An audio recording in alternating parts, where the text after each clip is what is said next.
नमस्कार दोस्तों, एक बार वापस आपका स्वागत है। Welcome in the video. और टॉपिक स्टार्ट करने से पहले एक छोटी सी request, please subscribe the channel, like, comment and share, so that जैसे ही वीडियो रिलीज हो आपके पास प्रायर इंटीमेशन आ जाए, इंफॉर्मेशन आ जाए कि कौन सा वीडियो रिलीज हुआ है।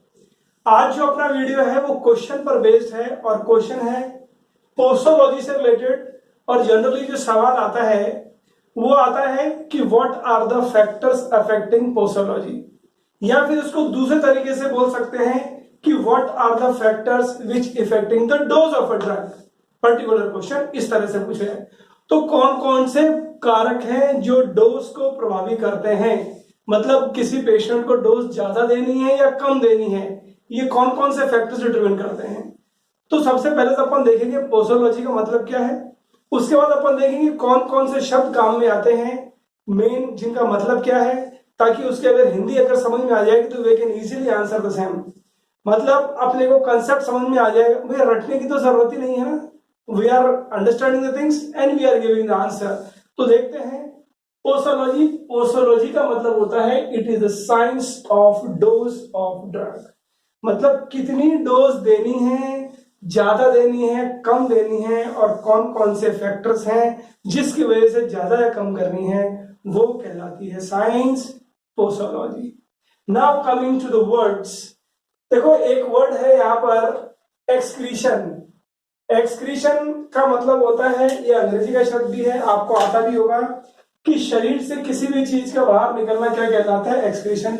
चाहे वो जो आप खाते हैं उसका बाहर निकलना हो, चाहे आप जो ड्रग लेते हैं उसका बाहर निकलना हो।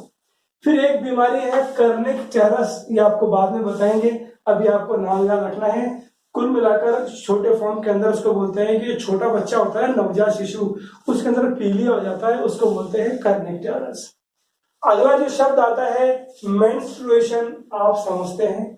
अवॉइड का मतलब होता है दूर रखना या किसी चीज से अपने आप को रोकना या प्रतिबंध करना, एक तरह से।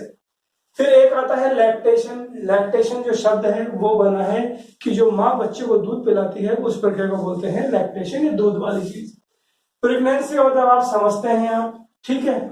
ये दवा का नाम है टेट्रासाइक्लिन, ये एंटीवायरल दवा है, ये एर्गोट है, बताने की जरूरत नहीं है। और अबॉर्शन का मतलब आप समझते ही हैं।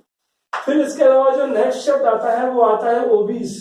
ओबीस का मतलब होता है मोटे पेशेंट जिनका वजन बहुत ज्यादा है, उनको बोलते हैं ओबीस। ओबीस। फिर नेक्स्ट आता है मेल न्यूरिस्ट।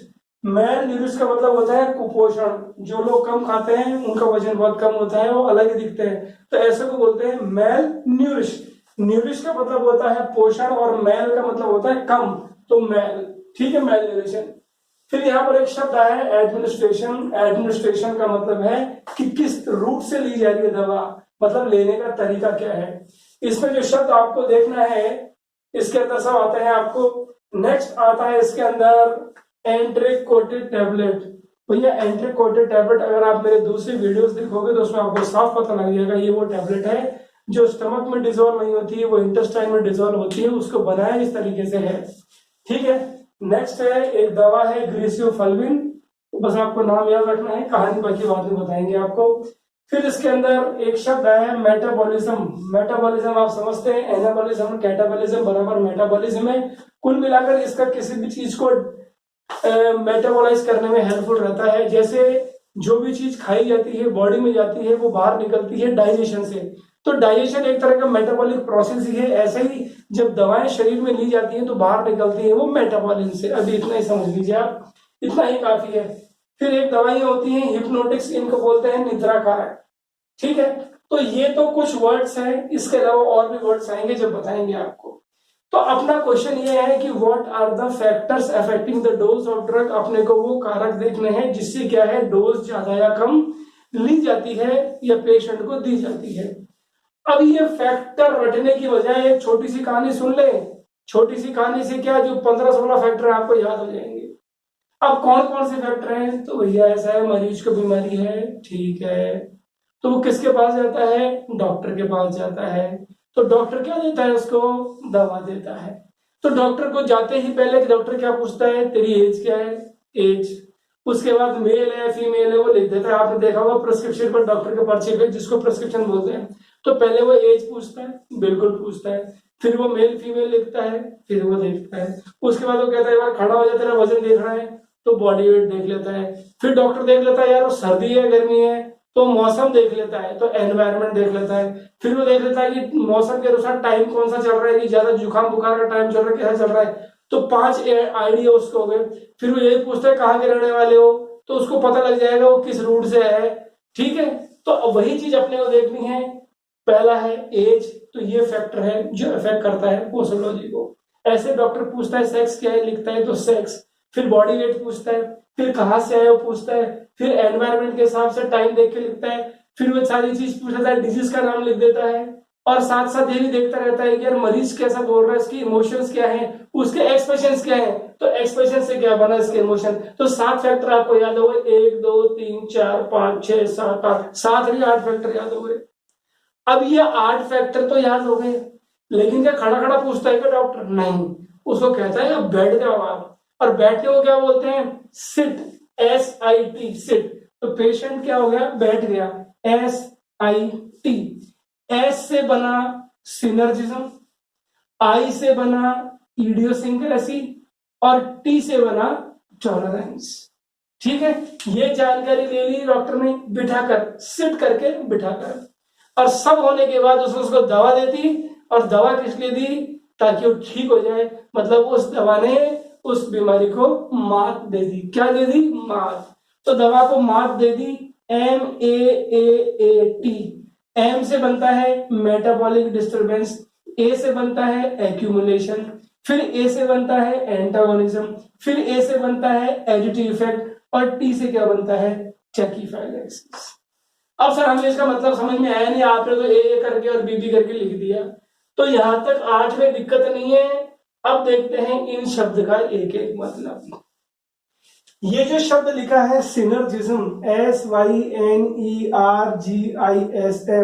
इसको बिल्कुल सिंपल भाषा में समझने का मतलब ये है 1 + 1 = 11।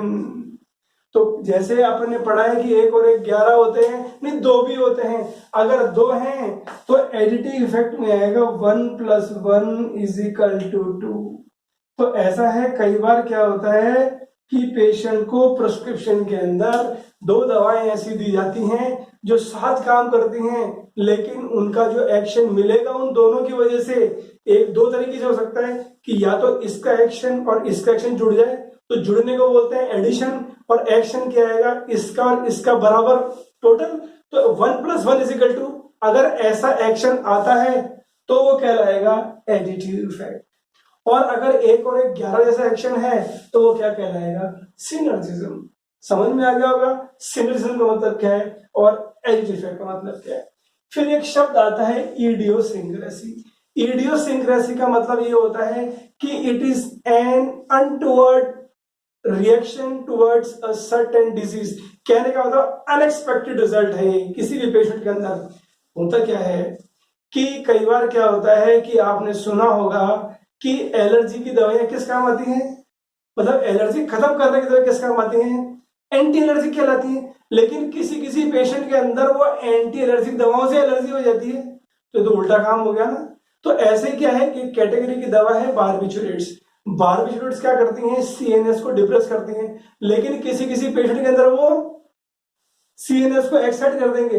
तो ये एक तरह का अनप्रिडिक्टेबल है, मतलब 99% लोगों के अंदर तो एक जैसा एक्शन हो रहा है, लेकिन कुछ एक आदमियों के अंदर बिल्कुल उल्टा इफेक्ट हो रहा है। तो अगर ऐसा इफेक्ट आता है वो क्या कहलाता है? इडियोसिंक्रेसी। फिर तीसरा शब्द आता है टॉलरेंस। टॉलरेंस का मतलब ये बना है टॉलरेट से, कहते हैं बहुत देर होगी तेरे को सहन करते करते, मतलब टॉलरेट करते करते। तो ऐसे ही क्या है कि दवाएं जब समय के साथ ज्यादातर ली जाती है ना, उनका एक्शन जो उनका प्रभाव वो कम होता जाता है। जैसे किसी ने अगर अल्कोहल चालू किए शुरू में तो अल्कोहल का इफेक्ट होता है, लेकिन समय के साथ क्या होता है वो अल्कोहल का इफेक्ट कम हो जाता है। जब सिगरेट चालू करते हैं शुरू में तो हो सकता है 1-2 सिगरेट का इफेक्ट आता हो, लेकिन धीरे धीरे वो क्या है कि 1-2 सिगरेट का इफेक्ट नहीं होता। वो ऐसा क्यों? क्योंकि टॉलरेंस बढ़ रही है। तो मतलब अगली बार जब उसको अगर इफेक्ट देखना है तो डोज ज्यादा चाहिए। तो समझ में आ गया होगा आपको टॉलरेंस। फिर एक नेक्स्ट चीज आती है मेटाबॉलिक डिस्टर्बेंस। ये मेटाबॉलिक डिस्टर्बेंस अंग्रेजी का शब्द है, दोबारा आएगा जब देखेंगे भी डिटेल में। एक्यूमुलेशन का मतलब होता है इकट्ठा होना। अब यहाँ पर इकट्ठा होने का कैसे क्या मतलब है, अभी आप अंग्रेजी का मतलब समझ लो। एडिटिव इफेक्ट आपने देख लिया।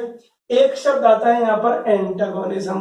तो सिनर्जिज्म 1 और 1 11 था ना। एंटागोनिज्म होता है 1 - 1 इज इक्वल टू 0।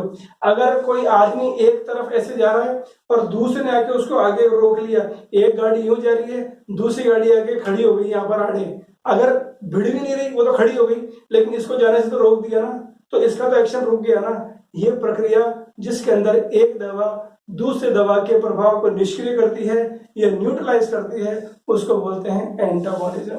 फिर आता है टैकीफाइलेक्सिस। टैकीफाइलेक्सिस का मतलब है कि दवा दे दी लेकिन कोई असर नहीं हो रहा, मतलब complete development of tolerance of a drug is termed as tachyphylaxis. शुरू में तो दवा दी तो असर था, लेकिन धीरे धीरे धीरे धीरे दवा का असर होना ही खत्म हो गया, वही कहलाता है टैकीफाइलेक्सिस। तो आपने सुन लिया होगा। और एक और चीज, please don't forget to subscribe. एक और चीज मैं आपसे कहना चाहूंगा कि जो भी वीडियो है आपको पूरा देखिए, क्योंकि हो सकता है इस वीडियो की दी हुई चीज अगले वीडियो से लिंक हो, इसलिए please view the full video. तो अपना क्वेश्चन था कि what are the factor affecting the dose of a drug. उसमें अपन ने देखा कि हर बार अगर पेशेंट को ठीक करना है, अलग अलग डिजीज को ठीक करना है, तो आपको डोज दी जाती है डॉक्टर द्वारा, लेकिन वो दवा कितनी देनी है, किस मात्रा में देनी है, उसको इफेक्ट करने वाले कई फैक्टर्स होते हैं। वो ये सारे फैक्टर मैंने आपको स्टोरी के द्वारा बता दिए, जो 15-16 फैक्टर हैं। अब देखते हैं 1 बाय 1 आपको कैसे लिखना है एग्जाम में। तो पहला फैक्टर, जब जैसे पेशेंट आया तो डॉक्टर ने क्या पूछा, एज। तो छोटे बच्चे और बड़े जो होते हैं, जो बुजुर्ग की बात कर रहा हूं, वो खाना कम ही खाते हैं, दौड़ते भी कम ही है, सारी चीज कमी होती है। तो उसी तरह छोटों को, मतलब नवजात शिशुओं को, बहुत छोटे बच्चों को, और जो एल्डर्स होते हैं ना, बहुत ज्यादा मतलब बुजुर्ग, उनको डोज की कम जरूरत होती है। तो means if we talk about age, the children and the old patient, they need less dose of drug because the excretion of drug is less in children and old. For example, अगर बच्चे को आपने दे दिया, एक दवा होती है, उस दवा को बोलते हैं सल्फोनामाइड। अगर बच्चे को सल्फोनामाइड दे दिए ना, तो एक बीमारी हो जाएगी जिसको बोलेंगे कर्निकटेरस या इन्फेंटाइल जॉन्डिस या बच्चे को जॉन्डिस। ये कैसे क्या होता है, आपको सिर्फ एग्जांपल देना है, कैसे होता है वो एक अलग बात है। Means administration of sulphonamide in neonates या infantile, it results in the development of a disease called kernicterus। तो पहला फैक्टर होगा एज। अब स्टोरी मैंने आपको बता दी। नेक्स्ट आता है सेक्स। अब सेक्स की बात करें मेल और फीमेल की, तो भैया फीमेल के अंदर कई फैक्टर एक्स्ट्रा होते हैं जो मेल में नहीं होते। कैसे सर बताइए?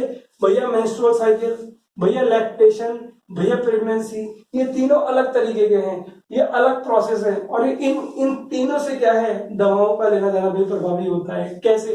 कहते हैं ना कि जो भी माँ लेती है वो बच्चे के पास जाता है, तो अगर वो दवा लेगी तो बच्चे के पास भी जाएगा, और बच्चे के पास भी जाएगा तो बच्चे के ग्रोथ पे इफेक्ट पड़ेगा। जैसे प्रेगनेंसी में या फिर लैक्टेशन में, अगर माँ दूध पिला रही है, लैक्टेशन के अंदर अगर आपने दवा दी टेट्रासाइक्लिन, उसको दूर करना चाहिए, अगर नहीं दिया तो क्या होगा, परमानेंट टीथ का डिस्कलरेशन हो जाएगा, टीथ की परमानेंट स्टेनिंग हो जाएगी। क्योंकि टेट्रासाइक्लिन क्या करता है, कैल्शियम के साथ कॉम्प्लेक्स बनाता है, तो आपके दांत के अंदर कैल्शियम होता है डेवलपमेंट के लिए।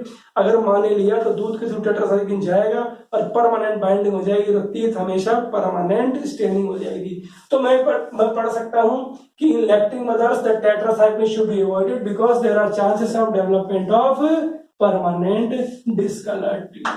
फिर आता है देखो प्रेगनेंसी में क्या है, एंटी मलेरियल ड्रग नहीं देनी चाहिए, एर्गोट एल्कलॉइड्स नहीं देनी चाहिए, एर्गोटामिन, एर्गोटॉक्सिन, एर्गोनोविन, ऐसी और भी ड्रग्स होती हैं।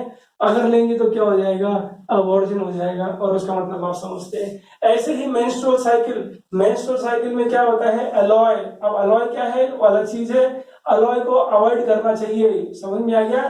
क्योंकि प्रॉब्लम क्रिएट हो सकती है। अब मैन के अंदर तीनों फैक्टर नहीं, इसीलिए डॉक्टर क्या है, पहले एज लिखता है फिर सेक्स लिखता है, उसके अकॉर्डिंग दवा निर्धारित होती है। तीसरी आती है बॉडी वेट। अब जब भी क्या होता है, दवा बनती है तो नॉर्मल आदमी के अनुसार बनती है। नॉर्मल का मतलब हेल्थी एडल्ट, लेकिन अगर ओबीस पेशेंट की बात करो तो हेल्थी में काउंट नहीं आएगा, उसका तो बॉडी वेट ही ज्यादा है। या फिर एक आदमी जो बहुत कमजोर है वो हेल्थी एडल्ट तो नहीं है ना, तो उसके शरीर का वजन ही कम है, तो मैं कह सकता हूं कि बॉडी वेट की बात करूं, obese patient and malnourished patient there is difference in quantity of dose required, दोनों के लिए अलग अलग डोज की जरूरत पड़ेगी। नेक्स्ट आता है रूट ऑफ एडमिनिस्ट्रेशन, मतलब किस रूट से आप ले रहे हो दवा। अगर आईवी रूट से ले रहे हो, इंजेक्शन के थ्रू ले रहे हो, तो एक्शन बहुत फास्ट आएगा।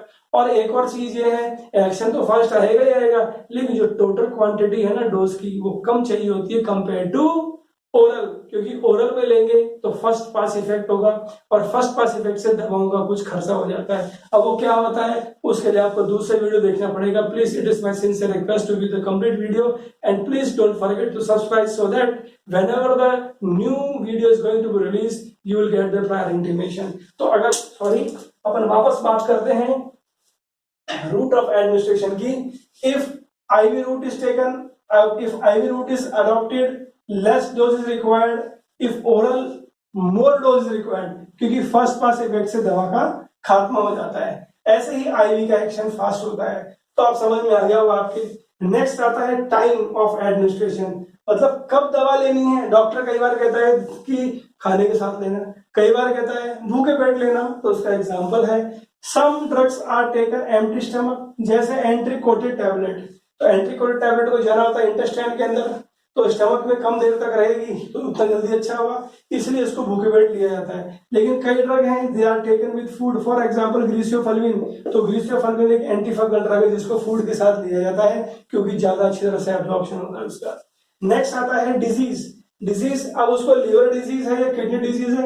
अब लीवर और किडनी दोनों का काम होता है ड्रग को पचाना और शरीर से बाहर निकालना।